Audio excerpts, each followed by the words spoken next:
Hello friends, welcome back to EduPort. Myself Abdul Shakur V. ഞാൻ AIIMS Delhi MBBS third year student ആണ്. Currently ഞാൻ എജുപോർട്ടിൽ NEET ബാച്ചിന് സൂപ്പർമാൻഡറായിട്ട് work ചെയ്യുന്നു. ഇപ്പോൾ ഞാൻ ഒരു കെമിസ്ട്രീൻ്റെ ഹൗ ടു സ്റ്റഡി സീരീസ് 3 പാർട്ടായിട്ട് ചെയ്യാൻ വിചാരിച്ചിരിക്കുകയാണ്. അപ്പോൾ ഫസ്റ്റ് പാർട്ട് ഞാൻ ഓൾറെഡി ഫിസിക്കൽ കെമിസ്ട്രീനെ ചെയ്തിരുന്നു. അത് കണ്ടിട്ട് മാത്രം ഈ വീഡിയോ കാണുക, കാരണം ആ വീഡിയോ കണ്ടാലേ ഇതിൻ്റെ ഒരു കണ്ടിന്യൂറ്റി കിട്ടുള്ളൂ.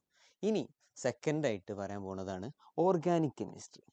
ഓർഗാനിക് കെമിസ്ട്രി എന്ന് പറയുമ്പോൾ ഓർഗാനിക് കെമിസ്ട്രിയാണ് ശരിക്കും ഈ മൂന്നാളിലും ഫിസിക്കൽ, ഓർഗാനിക്, ഇൻഓർഗാനിക് നോക്കുകയാണെങ്കിൽ പലരുടെയും മെജോറിറ്റി ഓഫ് സ്റ്റുഡൻസിന് ടഫ് സബ്ജക്റ്റ് ആയിട്ട് വരുന്നത് ഓർഗാനിക് കെമിസ്ട്രിയാണ്. ബട്ട് ഇവരോട് ഞാൻ എന്താ പറയുക, പലരും ഓർഗാനിക് കെമിസ്ട്രി എന്തോരം ടഫാണ് എന്ന് ചോദിക്കുന്ന സ്റ്റുഡൻസിനോട് ഞാൻ പറയലെന്ന് വെച്ചാൽ, നീറ്റിൽ ശരിക്കും നിങ്ങൾ അനലൈസ് ചെയ്ത് നോക്കുകയാണെങ്കിൽ ബേസിക് ലെവൽ ഞാൻ പറയുന്നുണ്ട് എന്തൊക്കെയാണ് നിങ്ങൾ ശ്രദ്ധിക്കേണ്ടതുള്ളത്. നമുക്ക് നേരെ മുന്നിൽ വീഡിയോ നോക്കാം. ഫസ്റ്റ് നിങ്ങൾ എന്താ ചെയ്യേണ്ടത് വെച്ചാൽ, +1 ക്ലാസ് 11th ഓർഗാനിക് കെമിസ്ട്രിയാണ് ഓർഗാനിക് കെമിസ്ട്രീൻ്റെ ഫണ്ട്, അതായത് ബേസിക്സ്. അപ്പോൾ നിങ്ങൾ എന്ത് ചെയ്യണം, class 11th general organic chemistry and reaction mechanism, ഇതിൽ നിങ്ങൾ കൂടുതൽ ടൈം ഇൻവെസ്റ്റ് ചെയ്തിട്ട് അത് 100% ക്ലിയർ ആയിരിക്കണം. അപ്പോൾ അത് നിങ്ങൾ വൃത്തിക്ക് പഠിക്കുകയാണെങ്കിൽ നിങ്ങൾക്ക് എന്താവും, നിങ്ങൾ പിന്നെ വരാൻ പോകുന്ന ക്ലാസ് 12th എല്ലാ ഓർഗാനിക് കെമിസ്ട്രി ചാപ്റ്റേഴ്സും എന്താവും കപ്പ് ഓഫ് കേക്ക് പോലെയാവും. ഇപ്പോൾ ഓർഗാനിക് കെമിസ്ട്രി ഭയങ്കര ടഫാണെന്ന് പറയുന്നവരെ ഞാൻ ശ്രദ്ധിച്ചിട്ടുള്ളത് എങ്ങനെയാ വെച്ചാൽ, അവർ എന്താണ് ക്ലാസ് 11th എന്താവും കുറച്ച് ഉഴപ്പിയിട്ടുണ്ടാവും. മര്യാദയ്ക്ക് ഓർഗാനിക് കെമിസ്ട്രി പഠിക്കാതെ ഏതെന്താ ജസ്റ്റ് ബേസിക്സ് അല്ലേ, അടുത്തല്ലേ ശരിക്കും organic chemistry, core organic chemistry വരുന്നത് പറഞ്ഞിട്ട് എന്താക്കും അവർ +2 പഠിക്കാൻ തുടങ്ങും. അപ്പോൾ അങ്ങനെ ഒരിക്കലും ചെയ്യരുത്. General organic chemistry reaction mechanism പഠിക്കുകയാണെങ്കിൽ നിങ്ങൾക്ക് പിന്നെ എല്ലാ റിയാക്ഷൻസും റിയാക്റ്റൻസ് പ്ലസ് അത് നമ്മുടെ റിയേജൻസിൻ്റെ കൂടെ ആഡ് ചെയ്യുമ്പോൾ തന്നെ നമുക്ക് എന്താവും പ്രൊഡക്റ്റ് നമ്മളെ മൈൻഡിൽ വരും. ആ ഒരു ലെവലിലേക്ക് നിങ്ങൾ എന്ത് ചെയ്യണം, ബേസിക്സ് സ്ട്രോങ് ആക്കണം. പിന്നെന്താ, സ്റ്റഡി ഇൻ ഓർഡർ, ഇത് ഭയങ്കര ഇമ്പോർട്ടൻ്റാണ്. ഇപ്പോൾ ഫിസിക്സ് എന്നൊക്കെ പറഞ്ഞാൽ എന്താ, ഇപ്പോൾ നിങ്ങൾക്ക് 1 ഡയമെൻഷൻ മോഷൻ അറിയില്ലെങ്കിലും +2 ഒരു ചാപ്റ്റർ എടുത്ത്, ഇപ്പോൾ ഫോർ എക്സാമ്പിൾ കറണ്ട് ഇലക്ട്രിസിറ്റി എടുത്ത് പഠിക്കുക, വലിയ പ്രശ്നമൊന്നുമില്ല. ബട്ട് ഓർഗാനിക് കെമിസ്ട്രി ഞാൻ ഇപ്പോൾ പറഞ്ഞ പോലെ ഈ ജനറൽ ഓർഗാനിക് കെമിസ്ട്രി പിന്നെ ഈ റിയാക്ഷൻ മെക്കാനിസം പഠിക്കാതെ നിങ്ങൾ +2ലേക്ക് പോവുകയാണെങ്കിൽ, +2 ചാപ്റ്റേഴ്സ് പോവുകയാണെങ്കിൽ നിങ്ങൾ നല്ലോണം അടങ്ങാറാവും. അപ്പോൾ എന്ത് ചെയ്യുക, കറക്റ്റ് ഓർഡറിൽ തന്നെ എന്ത് ചെയ്യുക, പഠിക്കാൻ നോക്കുക. ഇനി ഈ സ്റ്റെപ്സ് ആണ് ഇത് ഞാൻ പറഞ്ഞത് എന്താ, ഫിസിക്കൽ കെമിസ്ട്രി വീഡിയോ ഫസ്റ്റ് കാണുക, അതിൽ ഞാൻ ഈ സ്റ്റെപ്സ് പറഞ്ഞിട്ടുണ്ട്. അത് ഇവിടെ സെയിം ആണ്, എന്നാലും ഞാനൊന്ന് പറഞ്ഞുതരാം. നിങ്ങൾ എന്ത് ചെയ്യുക, സെയിം ഫസ്റ്റ് പേജിൽ ഒരു ബോക്സ് പോലെ വരയ്ക്കുക. എന്നിട്ട് എന്ത് ചെയ്യുക, ഓരോ കോളത്തിലും എന്ത് ചെയ്യുക, ഒന്നിൽ ആദ്യം ഫസ്റ്റ് ലെക്ചർ എഴുതുക, പിന്നെ നോട്ട്സ്. ഇത് പറഞ്ഞാൽ എങ്ങനെയാണ് പഠിക്കേണ്ട ഓർഡറാണ്. ഫസ്റ്റ് എന്ത് ചെയ്യുക, ലെക്ചർ, പിന്നെ നോട്ട്സ് ഞാൻ ഡീറ്റെയിൽ ആയിട്ട് പറയാം, പിന്നെ NCERT, പിന്നെ മൊഡ്യൂള്, പിന്നെ നീറ്റിൻ്റെ പ്രീവിയസ് ഇയർ ക്വസ്റ്റ്യൻ, ജെയ്മെയിൻസിൻ്റെ ഷോർട്ട് നോട്ട്. എന്നിട്ട് എന്ത് ചെയ്യുക, നിങ്ങൾ ഫസ്റ്റ് എന്ത് ചെയ്യുക, നിങ്ങൾക്ക് പ്രൊവൈഡ് ചെയ്ത ലെക്ചർ ഫുള്ള് കണ്ടു, നല്ല രീതിയിൽ 100% നല്ല കൈത്ത് ഫോക്കസ് കൊടുത്തിട്ട് കണ്ടു എന്നുണ്ടെങ്കിൽ എന്ത് ചെയ്യുക, ഇവിടെ ടിക്ക് ഇടുക ഈ കോളത്തിൽ. പിന്നെ എന്ത് ചെയ്യുക, അടുത്തത് നോട്ട്സ്. ഞാൻ നേരത്തെ വീഡിയോയിൽ പറഞ്ഞ പോലെ തന്നെ ഒരിക്കലും നിങ്ങൾ ഹാൻഡ് റിട്ടൺ വാങ്ങരുത്. നിങ്ങൾ എന്ത് ചെയ്യുക, നിങ്ങൾ തന്നെ നോട്ട്സ് എഴുതണം. അപ്പം ഇങ്ങനെ എന്ത് ചെയ്യുക, ഇതിൽ ടിക്ക് ഇടുക. നെക്സ്റ്റ് പറഞ്ഞാൽ NCERT വായിക്കേണ്ട രീതി പറഞ്ഞാൽ, ഫിസിക്കൽ കെമിസ്ട്രിയിൽ ഞാൻ ഭയങ്കര സെപ്പറേറ്റ് ആയിട്ട് നല്ല രീതിയിൽ പറഞ്ഞു പോകണം. But organic chemistry and inorganic chemistry ഞാൻ ഫിസിക്കൽ കെമിസ്ട്രി പറഞ്ഞ പോലെയല്ല. ഈച്ച് ആൻഡ് എവ്രി പോയിന്റ്, അതായത് ബയോളജി NCERT വായിക്കണ പോലെ ഇരിക്കണം എന്ത്, ഓർഗാനിക് കെമിസ്ട്രീൻ്റെയും ഇൻഓർഗാനിക് കെമിസ്ട്രീൻ്റെ NCERT. ബട്ട് ഫിസിക്കൽ കെമിസ്ട്രി എങ്ങനെ വായിക്കേണ്ടതെന്നുണ്ടെങ്കിൽ നിങ്ങൾ ജസ്റ്റ് ഇതിന് മുന്നേ ഞാൻ ഫിസിക്കൽ കെമിസ്ട്രീൻ്റെ വീഡിയോ അപ്ലോഡ് ചെയ്തിട്ടുണ്ട്, അതൊന്ന് പോയി വായിച്ചാൽ മതി. അതേപോലെയാണ് എന്ത് ഫിസിക്സിൻ്റെ അതും, അതിൽ ആ വീഡിയോയിൽ ഞാൻ പറയുന്നുണ്ട്. പിന്നെ മൊഡ്യൂൾ, നിങ്ങൾക്ക് പ്രൊവൈഡ് ചെയ്ത മൊഡ്യൂളത്തെ ക്വസ്റ്റ്യൻസ് ചെയ്യുക. പിന്നെ നീറ്റ് പ്രീവിയസ് ഇയർ ക്വസ്റ്റ്യൻ, അത് എന്ത് ചെയ്യുക, നിങ്ങൾ 2013 മുതൽ ടൈം ഉണ്ടെങ്കിൽ, നിങ്ങൾക്ക് ചെയ്യാൻ പറ്റുന്നുണ്ടെങ്കിൽ 2013 മുതൽ തന്നെ ചെയ്യാൻ നോക്കുക. പിന്നെ JEE മെയിൻസ്, ഇത് ഞാൻ പറയുമ്പോൾ നേരത്തെ ഞാൻ മറ്റേ കഴിഞ്ഞ വീഡിയോയിൽ ഞാൻ പറഞ്ഞത്, ടൈം ഉണ്ടെങ്കിൽ നിങ്ങൾ എന്ത് ചെയ്യുക, JEE മെയിൻസിൻ്റെ പ്രീവിയസ് ഇയർ ക്വസ്റ്റ്യൻസ് ചെയ്യുക. അതും എങ്ങനെ, 2019 മുതൽ ഉള്ളത്, അതായത് NTA വന്ന ശേഷമുള്ള JEE മെയിൻസിൻ്റെ പ്രീവിയസ് ഇയർ ക്വസ്റ്റ്യൻ. അതിൽ നല്ല കൺസെപ്റ്റ്സ്, മൂന്നിലും നല്ല കൺസെപ്റ്റ്സ് നിങ്ങൾ, മൂന്നിലും means physical, organic, inorganic. Next എന്ന് പറഞ്ഞാൽ നേരത്തെ പറഞ്ഞ പോലെ തന്നെ ഷോർട്ട് നോട്ട്, ഇത് ഞാൻ ഒന്നുകൂടി ഡീറ്റെയിൽ ആയിട്ട് പറഞ്ഞുതരാം. ഇനി നെക്സ്റ്റ് പോയിന്റ് എന്താ വെച്ചാൽ, ക്വസ്റ്റ്യൻസ് വരേണ്ട രീതികളാണ് ഞാൻ പറഞ്ഞത്. നെയിംഡ് റിയാക്ഷൻസ് ഫുള്ളായിട്ട് നിങ്ങൾ പഠിച്ചിട്ടുണ്ടായിരിക്കണം. അതായത് NCERT കൊടുത്തിട്ടുള്ള എല്ലാ നെയിംഡ് റിയാക്ഷൻസിലും അതിലെ റിയാക്റ്റൻസ്, പ്രോഡക്ട്സ്, റിയേജൻസ് ഒക്കെ നിങ്ങൾ എന്ത് ചെയ്യണം, നിങ്ങളെ ടങ്ങിൻ്റെ ടിപ്പിലുണ്ടായിരിക്കണം, അതിൻ്റെ തുമ്പത്ത് ഉണ്ടായിരിക്കണം.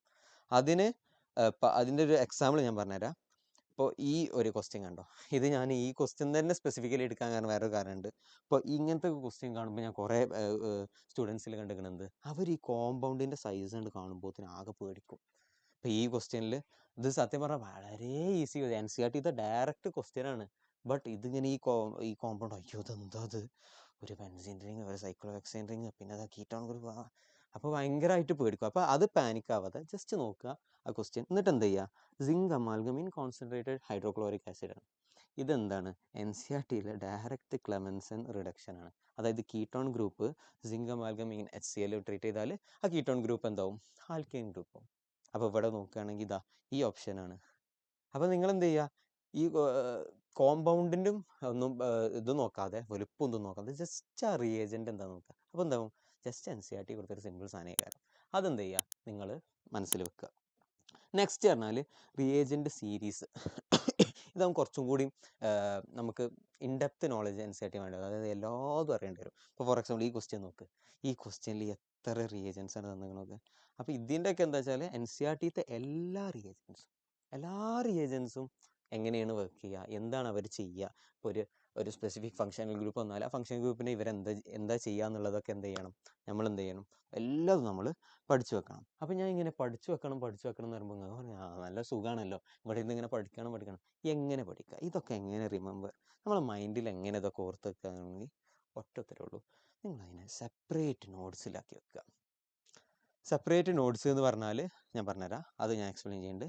അതെന്താ വെച്ചാൽ ഒരു പേജ്, ഒരു സാധാ A4 ഷീറ്റോ അല്ലെങ്കിൽ ന്യൂസ് പ്രിൻ്റോ എന്തെങ്കിലുമൊക്കെ എടുക്കുക. എന്നിട്ട് എന്ത് ചെയ്യുക, നെയ്മഡ് റിയാക്ഷനിലാണെങ്കിൽ ആ പേജിൽ NCERTത്തെ എല്ലാ നെയ്മഡ് റിയാക്ഷൻ എഴുതുക. അതിൽ തന്നെ എന്താവും, റിയേജൻസിൻ്റെ ആക്ഷനും പെടും. അപ്പോൾ ആ ഒരു പേജ് എടുക്കുക, എന്നിട്ട് NCERT കൊടുത്തിട്ടുള്ള എല്ലാവിധ, ഇപ്പം നേരത്തെ കാണിച്ചത് പോലെ ക്ലെമൻസൺസ് റിഡക്ഷൻ ഉണ്ടല്ലോ, അതേപോലെ തന്നെ കുറേ ഇക്വേഷൻസ് ഉണ്ട്.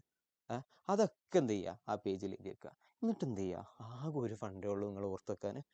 എത്ര പെട്ടെന്ന് റിവൈസ് ചെയ്യാൻ പറ്റും അത്ര മൾട്ടിപ്പിൾ റിവിഷൻ കൊടുക്കുക. അതിനിപ്പോൾ നിങ്ങൾ സ്റ്റിക്ക് ചെയ്ത് വെച്ച് നിങ്ങൾ ഭയങ്കര ഓർഗാനിക് വീക്കാണ് എന്ത് ചെയ്യുക, അതൊന്നും ചെയ്യുക, നിങ്ങൾ പഠിക്കുന്ന സ്ഥലത്തിലൊന്ന് ജസ്റ്റ് ഒന്ന് സ്റ്റിക്ക് ചെയ്ത് വെക്കുക. എന്നിട്ട് അത് എത്ര പഠിക്കാൻ പറ്റും അത്ര പഠിക്കുക. ഇത് രണ്ട് രീതിയിൽ ചെയ്യുക. ഫസ്റ്റ് പറഞ്ഞാൽ എന്താ, നിങ്ങൾ പേജ് എടുക്കണു, അപ്പോൾ അതാ റിയാക്ടൻ ഗീവ്സ് പ്രൊഡക്റ്റ്, എന്നിട്ട് നിങ്ങൾ റിയേജൻറ്റ് ഇപ്പോൾ NCERT പോലെ തന്നെ. അല്ലെങ്കിൽ വേറൊരു മെത്തേഡ് എങ്ങനെയാ വെച്ചാൽ, നിങ്ങളിങ്ങനെ ഒരു 3 കോളംസ് വെച്ചിട്ട് റിയാക്ടൻ്റ്, പ്രോഡക്റ്റ്, റിയേജൻറ്റ്, എന്നിട്ട് ഇപ്പോൾ ഇതിൽ പറയുകയാണെങ്കിൽ ഇപ്പോൾ A എന്നുള്ള റിയാക്ടൻ്റ് ആണ്, ഇതിൽ B ആണ് പ്രോഡക്റ്റ്, ഇതിൽ റിയേജൻറ്റ് ഇതാണ്. ഈ രണ്ട് രീതിയിൽ ഇതിൽ ഏതാണോ നിങ്ങൾക്ക്, ഇപ്പോൾ ഞാനെന്ന് പറഞ്ഞാൽ ഈ ഫസ്റ്റത്തെ മെത്തേഡ് കേട്ടോ, നിങ്ങൾക്ക് ഏതാണ് സ്യൂട്ട് ആവുന്നുള്ളത് നിങ്ങളൊന്ന് ട്രൈ ചെയ്ത് നോക്കുക. എന്നിട്ട് അത് വീണ്ടും ഇങ്ങനെ റിവൈസ് ചെയ്യുക. ഇനി നെക്സ്റ്റ് പോയിന്റ്, അപ്പോൾ ഇങ്ങനത്തെ ക്വസ്റ്റ്യൻസ് മാത്രമല്ല നീറ്റിന് ചോദിക്കുക, തിയറട്ടിക്കൽ ക്വസ്റ്റ്യൻസും ചോദിക്കുക. അപ്പോൾ അതിന് നിങ്ങൾ എന്ത് ചെയ്യുക വെച്ചാൽ NCERT ഞാൻ പറഞ്ഞില്ലേ, ഫിസിക്കൽ കെമിസ്ട്രി പോലെയല്ല. ഫിസിക്കൽ കെമിസ്ട്രി ഞാൻ സൂപ്പർഫിഷ്യൽ റീഡിംഗ് എന്നുള്ള ചില പോയിന്റ്സ് ഒക്കെ ഉണ്ടായിരുന്നു, അതൊന്നും പോലെയല്ല. അതൊന്നുമല്ല ഇവിടെ ഇതിനും ഇനോർഗാനിക്കിനും. NCERT each and every word നിങ്ങൾ എന്ത് ചെയ്തിരിക്കണം, വായിച്ചിട്ടുണ്ടായിരിക്കണം. എന്നിട്ട് എന്ത് ചെയ്യുക, അതെന്ത് ചെയ്യുക, ഹൈലൈറ്റ് ചെയ്ത് വെക്കുക ഇമ്പോർട്ടൻറ്റ് പോയിന്റ്സ്, അല്ലെങ്കിൽ എന്ത് ചെയ്യുക നോട്ട്സിൽ എഴുതി വെക്കുക. അത് നിങ്ങളെ ഇഷ്ടം പോലെ ചെയ്യാം. പിന്നെ ഞാൻ ഫിസിക്കൽ കെമിസ്ട്രിയിൽ ഇമ്പോർട്ടൻ്റ് ആയി പറഞ്ഞ പോലെ ഇവിടെയും in text or exercise questions ഭയങ്കര ഇമ്പോർട്ടൻ്റ് ആണ്. പിന്നെ ഇനി ലാസ്റ്റ് ഞാൻ പറയാൻ പോകുന്നത് എന്താ വെച്ചാൽ, നിങ്ങൾ ഓർഗാനിക് കെമിസ്ട്രിയിൽ ഇനിയിപ്പോൾ ഇത്രയൊക്കെ പറഞ്ഞിട്ടോ ഇങ്ങനെ പറയാമല്ലോ, നീറ്റ് ടോപ്പർ എന്നല്ലോ, നിങ്ങൾക്ക് കുറേ പഠിച്ചിരുന്നല്ലോ, നമുക്ക് ഇപ്പം ഇങ്ങനെ പറഞ്ഞാൽ അത്ര സുഖമാവില്ല എന്ന് തോന്നുന്നുണ്ടെങ്കിൽ ജസ്റ്റ് ഒരു കാര്യം, നിങ്ങൾ നീറ്റിൻ്റെ organic chemistry previous year questions chapter wise ഒന്ന് എടുത്ത് നോക്കുക. അപ്പോൾ നിങ്ങൾക്ക് മനസ്സിലാവും, ചിലപ്പം തോന്നും ഭയങ്കര വലിയ, നേരത്തെ പറഞ്ഞ ക്ലെമൻസ് റിഡക്ഷൻ്റെ ക്വസ്റ്റ്യൻ പോലെ ഭയങ്കര വലിയ ഇതൊക്കെ കൊടുത്തിട്ടുണ്ടാവും കോമ്പൗണ്ട്, ബട്ട് ആകെ 2. അപ്പോൾ അതിലെന്താ നമ്മൾ ശ്രദ്ധിക്കേണ്ടത്, 2 കീറ്റോൺ ഗ്രൂപ്പ് മാത്രം എന്ത് വെച്ചാൽ മതി. അതേപോലെ തന്നെ അവിടെ ഇൻവോൾവ് ചെയ്തിട്ടുള്ള ഫങ്ഷണൽ ഗ്രൂപ്പ് നോക്കുക, റിയേജൻറ്റ് നോക്കുക, ജസ്റ്റ് എന്ത് ചെയ്യുക, ആൻസർ ചെയ്താൽ ഇതേ ഇത്ര ലെവൽ ക്വസ്റ്റ്യനെ എന്തായാലും NTA ചോദിക്കുള്ളൂ എന്നുള്ളതാണ് ഞാൻ പറയണത്. അപ്പോൾ നിങ്ങൾ എന്ത് ചെയ്യുക, വെറുതെ ഓർഗാനിക് കെമിസ്ട്രീനെ ആലോചിച്ചിട്ട് പേടിക്കാതിരിക്കുക. അപ്പോൾ ഞാൻ ഇനി എന്താ പറയാൻ പോകുന്നത് വെച്ചാൽ, ഈ ഫിസിക്കൽ കെമിസ്ട്രി ഞാൻ ഇതിന് മുന്നേ ചെയ്തല്ലോ, ഇത് കണ്ടിട്ട് ഇത് കാണുക, ഒന്നുകൂടി ഞാൻ റിപ്പീറ്റ് ചെയ്യാം, കാരണം അതിൽ ഞാൻ കുറേ പോയിന്റ് ഡീറ്റെയിൽ ആയിട്ട് പറയുന്നുണ്ട്. അത് കണ്ടിട്ട് ഇത് കാണുക. അപ്പോൾ ഇനി അടുത്ത വീഡിയോ എന്താണെന്ന് വെച്ചാൽ ഇനോർഗാനിക് കെമിസ്ട്രി ഉണ്ടാവും. അപ്പോൾ നമുക്ക് നെക്സ്റ്റ് വീഡിയോയിൽ കാണാം. അതുവരെ ബൈ.